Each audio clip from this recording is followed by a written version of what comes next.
are at the end of October of 2025, and I'm coming at you with another video. I've been a little bit absent, as you know, over the past several weeks, so I wanted to take a few minutes and update you on what's been going on. But first, I hope all of you are doing well with your money, and remember the heart. A heartfelt thank you for coming back tonight to relax with me while I talk about money in an ASMR format. Some of you may be new to my channel, but I doubt it because I haven't grown much lately. But that's okay. I'm just glad that you're here. That's what's most important, because my belief is that those of you that follow my channel are on top of your money every single month and every single year to hopefully one day, if you're not there already, get to what we like to call financial independence, which means you're able to sustain your life, your expenses, critical and discretionary, with no income from a job. You may have income from other sources like your investments, which is what I have done to build wealth over time. My net worth, as you guys know, is $1.8 million. I am 59 years old. I retired in January of this year. Later in December, I'll reflect on the entire year, but it's been a really good first year of retirement for me.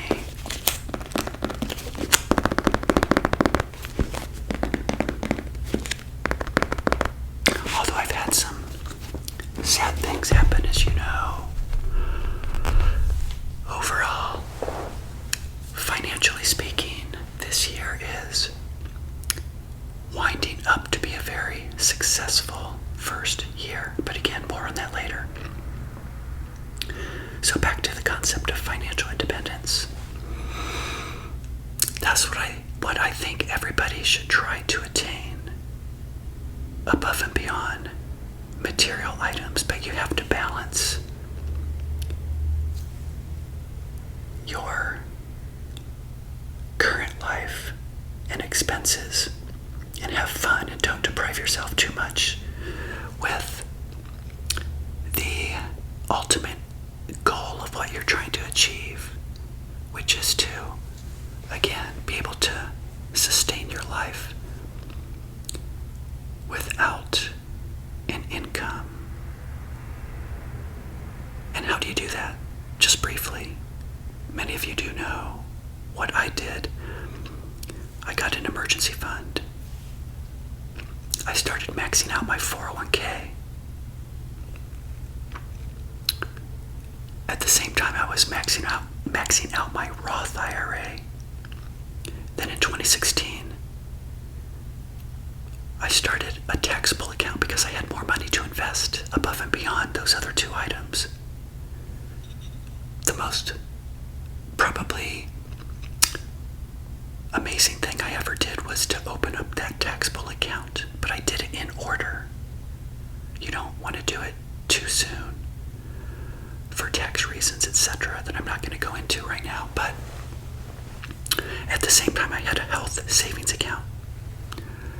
I bought some I-bonds when inflation was high, I guess, right? Anyway, I have about 20,000 in I-bonds. So what happens is, as you get older, you get to this point where you have all these different vehicles of money, and you get to a point where I'm at right now, and you get to critically think about your money and where use money to get the funds, F-U-N-D-S, that you need for spending. So in tonight's video, I wanted to talk about what is turning out to be my new 5-year plan. And what's great about the analysis of your money once you get to the stages where you are withdrawing from the money is that you have so many choices, so many things you can do. And I'm not going to deploy those choices until it's time to deploy them, obviously. So I have all this time to think about what is the best, most efficient use of money in my particular situation. I mean, you're going to hear people talk about withdrawal strategies. There is no right answer.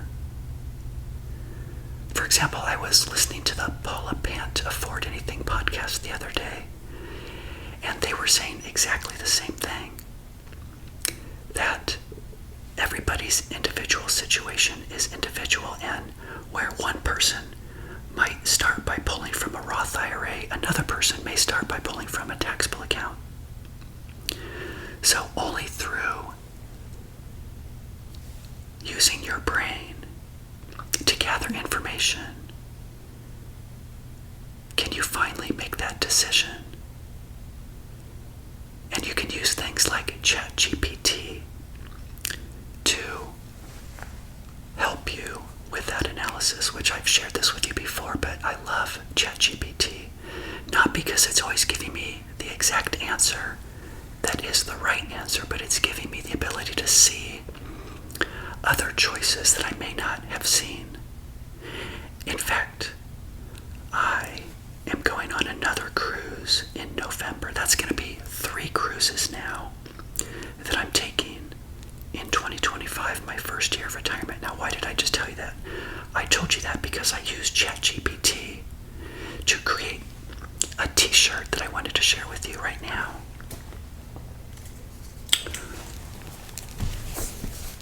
What does that say? Can you read it? Retirement retreat, anchored in freedom. Maybe this could be the thumbnail. What do you think?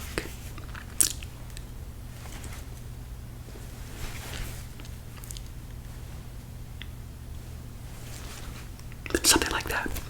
Alright, so it still has its take on it. So I have 2 of these. So remember I told you about Michael, a friend of mine that retired a year before me. He is now becoming and has been my accountability partner. Remember, all of you have to have an accountability partner in your real life. You can have people like me on the internet that you follow, great. But in your real life, you're going to increase your chances of success with money over time if you have somebody that you confide in and you tell them exactly what you've got going on with money. And that person should also be somebody that is like-minded. They also should value financial independence. And so, on my last cruise, Michael and I were like, you know what, we should do a cruise every year, maybe twice a year, and save all of our topics that are not super critical to talk about like every day or every week. But, you know, what are the most critical components of the next year or 2 that we need to talk about, to make decisions on? And so, in tonight's video, I wanted to share with you a little list right here that I have.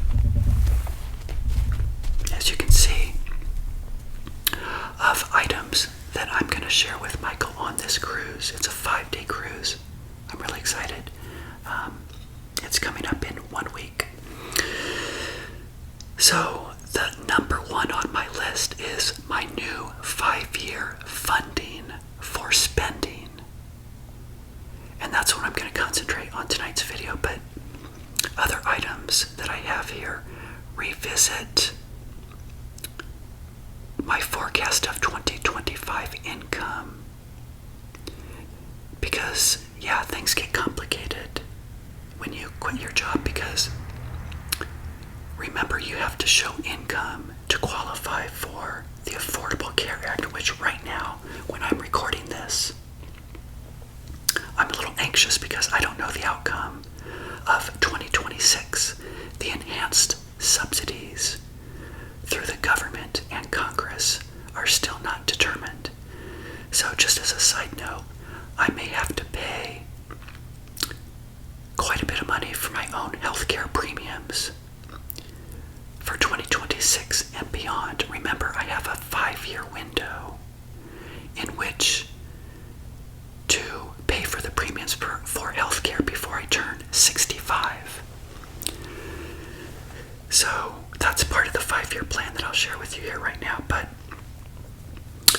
one of my topics with Michael is to talk through, this is my income that I had. Remember, for 2025, like I sold those shares from the taxable account, $10,935, remember, of realized gains. So, and I had my job in January and I had a couple paychecks. So I think I've got that all figured out. I just want to nail it down. The good thing is I don't need to do my taxes until April 15th. What else do I want? Oh, how I plan to show income for 2026 is going to be a topic. Another topic I plan to talk about is how I plan to move my $1.2 million, which is in my traditional IRA and my Roth IRAs, to a more balanced portfolio of 50-50, 50 stocks, 50 bonds. Right now it's heavily weighted in stocks, as you know. But there's no rush in doing that. In fact, because I'm using some of those monies later, I may change my mind. But anyway, that's going to be a topic. And one of the most important things is I may delay Social Security to age 67. Did I just say that? Because for many years now, I've been sharing with you that I may take Social Security at 62. Now I think I may bump that to 65 or somewhere in between. But anyway, another thing, and by the way, the topic of tonight's video, my 5-year plan, is going to influence if I take Social Security later. Another belief or concept I want to talk about, I want to challenge the belief of, what are you going to do in retirement, right? Everybody always says, what are you going to do? Are you going to be bored? No, absolutely not. And I'm going to talk to him about, believe it or not, it is harder to go on a walk every day and go to the gym every day and do what I want to do. Because some days I don't do it and the day just kind of trickles away.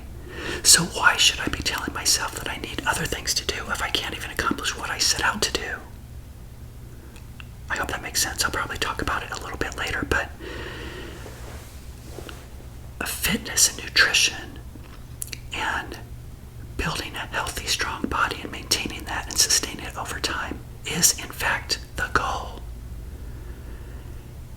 Why should I have to fill my brain with other things just because society says you're going to be bored in retirement? No.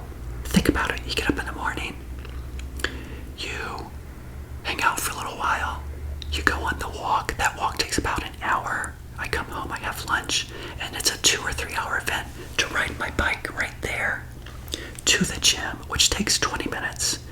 Then you work out, which takes 45 minutes. You swim laps, which takes 30 minutes. And then you ride your bike home. By then, you're exhausted. You sit around for a little while, you drink water, you have a protein shake, and then you have dinner. Now, if I didn't do those things, I wouldn't have the physique that I have, right? So why would I say I have to go do other things? Now, those are individual things. So yes, I need to think of more things in terms of doing things with other people and things, which I do. But in retirement, you have to understand that managing your money is, in fact, a full-time job because you're thinking about it all the time. And you have to train yourself to think about it because that's what makes you successful over time is to think critically about your money. And the other thing I'm going to talk about is I have not heard from my previous employer about doing contract work. Remember that discussion? And I haven't reached out to them because I'm kind of like thinking to myself, I don't know if I really want to do that after all. So I'm in no hurry to get them to bring me back on board because I'm not sure I truly want to do that. So once again, back to the content of tonight's episode. My 5-year plan is really evolving, and I'm really happy with the work that I've done thinking about the different choices. In fact, I was watching the YouTube channel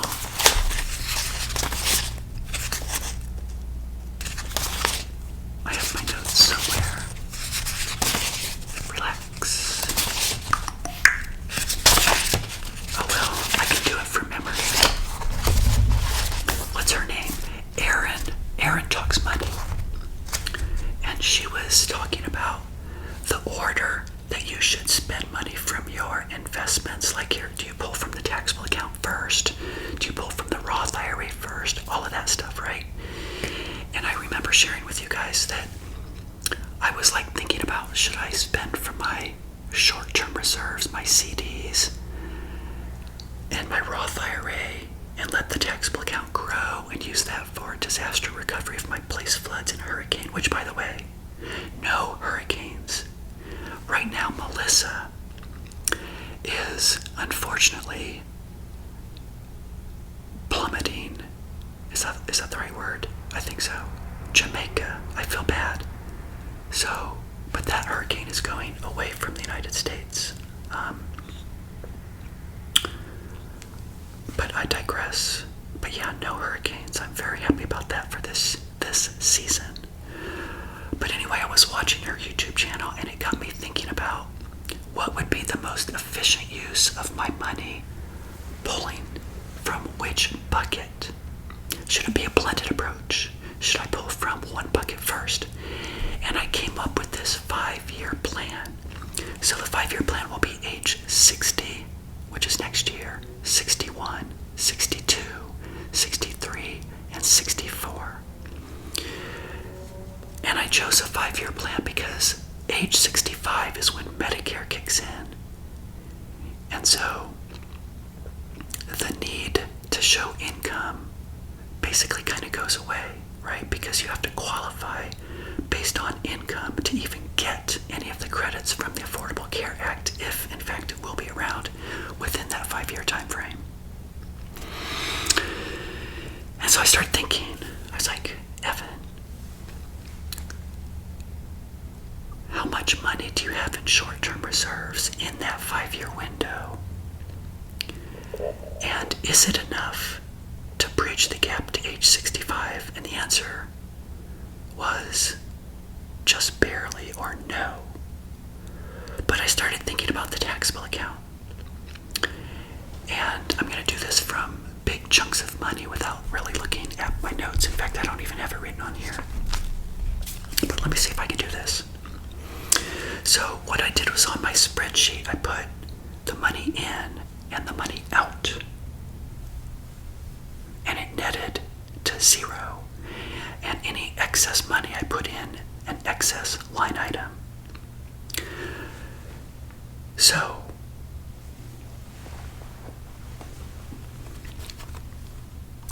looking at big numbers, 185,000. 185,000 is what I have in CDs that are maturing at different times. One is in 2026, 2 of them are in 2027. I think one is in the 5th year, because remember I took that 40 grand from the taxable that I sold last year and put it in a CD, and it's going to become 47,000 in 4 or 5 years. So I'm looking at all that money, and that is the funding, 185,000 of liquidity in CDs.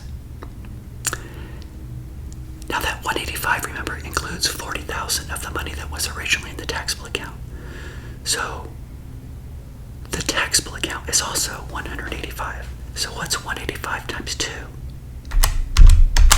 370.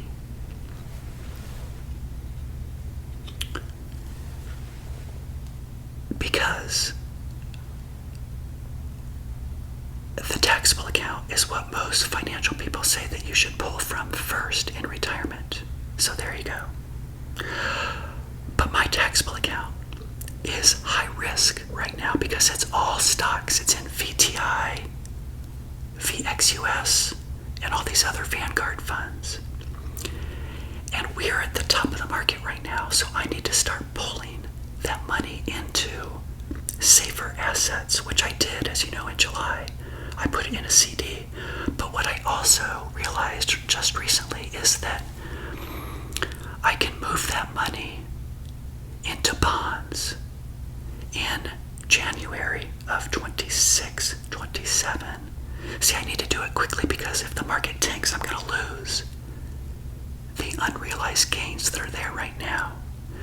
So in January, I think I'm going to pull 80,000, which is going to show about 20,000 of income based on the shares. Remember that discussion?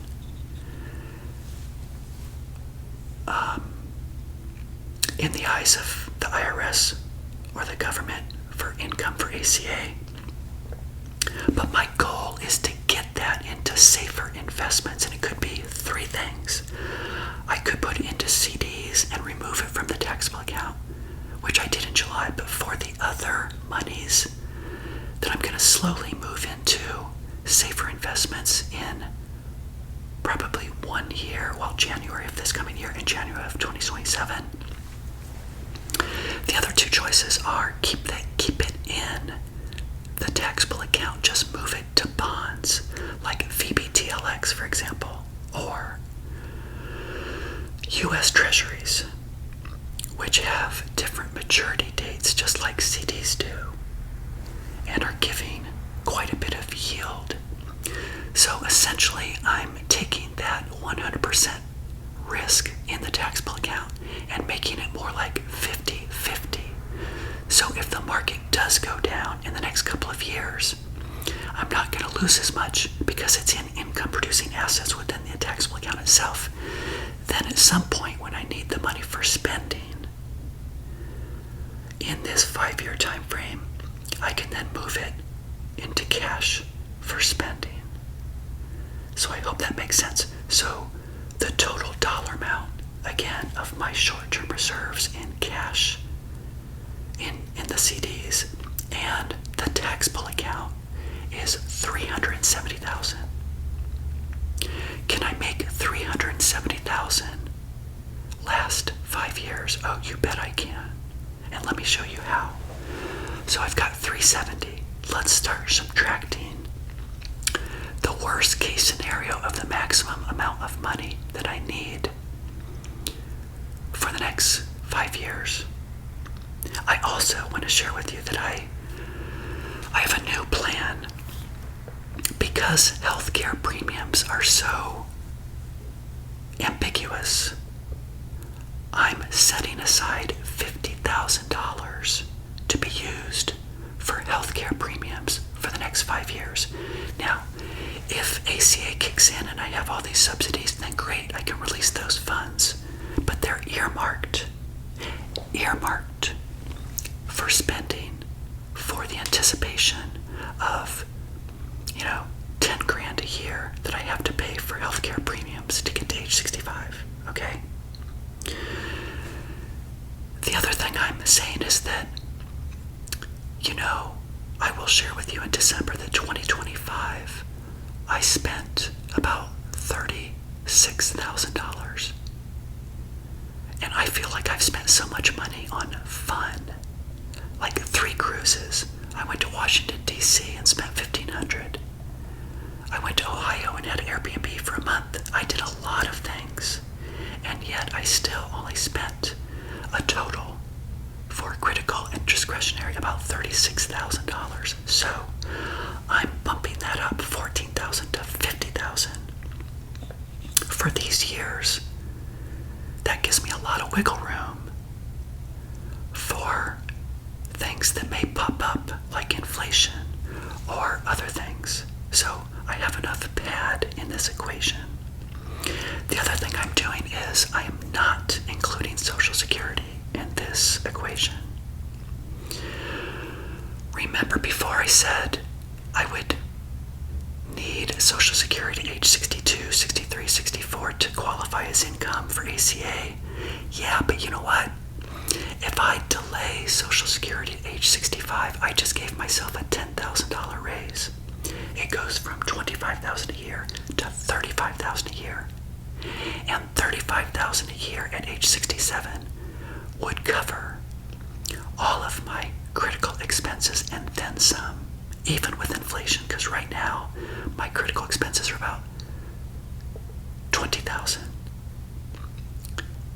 So with inflation in 5 years, let's say it's $35,000. See what I mean? So I truly think I'm going to delay. However, I'm going to think about it because, they say that if you don't take it early, maybe you're going to risk not getting all of it. So I just need to think through that. I'll talk about it later. But right now, this analysis, again, is without Social Security. So let's start taking away the money, $370,000. Let's take off the top the $50,000 that I'm setting aside, that I'm earmarking for healthcare premiums. So that's not even part of the normal $50,000 operating budget, right? So 370 minus 50 gives you 320. Well, easy math. What's 50,000 times 5? 250,000, right? So let's take away 250,000. That's my operating budget for 5 years. How much do I have left over? Oh wait, did I do that right? Hold on. 370 minus 50 minus 250. Yeah, how did I do that wrong just a minute ago? How did I do that wrong? What am I thinking? I had 185 times 2. That's the CDs plus the taxable account. 370 minus 50 I took off the top, gave 320, minus 50 times 5 years, 250, leaves you with 70,000. I don't know why that showed a negative just a minute ago. I don't know what I did. I'll have to replay this to see. Anyway, so I have 70,000 left over in the bucket in a 5-year plan to be used for whatever I need it for. So that is why I plan on not taking Social Security at age 62. So I'm going to think about wrapping up this video. So again, I'm going on the cruise. I'm going to talk to Michael, my accountability partner. I'm going to bounce this idea against his thoughts to see what he thinks in terms of, is it a good plan? But I'll close with this. What that means is that my 1.2 million, which is in my traditional IRA, and my 2 Roth IRAs, one with Vanguard and one with Fidelity, is going to sit untouched for 5 more years. Even growing at 4 or 5%, that new balance will be about 1.4 to 1.5 million. So that means in retirement for the first or additional 5 years, I'm still making income. Even though I quit my job and I was making $100,000 a year, 120, I'm still making money in retirement because that money is going to grow. Now, yes, it may go down. It also preserves the sequence of return risk. So if we go into a mini recession or a big recession next year or the following year, I'm going to say that's okay. But that's also why I'm going to balance that out to 50-50 before that happens, because you don't want to lose a bunch of money because you don't have time to get it back. So I happen to think that the market's going to stay high through 2026, and at some point I'm going to level that out. But that's the way I want you to think, is that even in retirement, you're still making income. I don't have to pull from that money.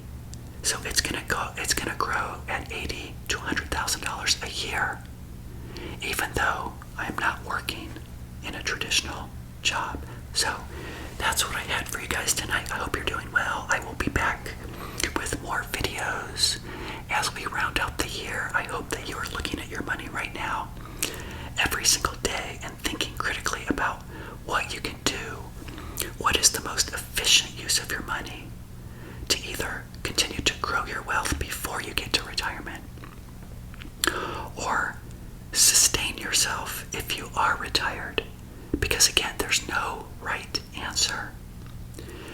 Use your brain, talk to other people, have an accountability partner, and you will do just fine. So thanks a lot for joining me, everybody. I hope you enjoyed it. If so, give me a thumbs up. Consider subscribing, and I will see you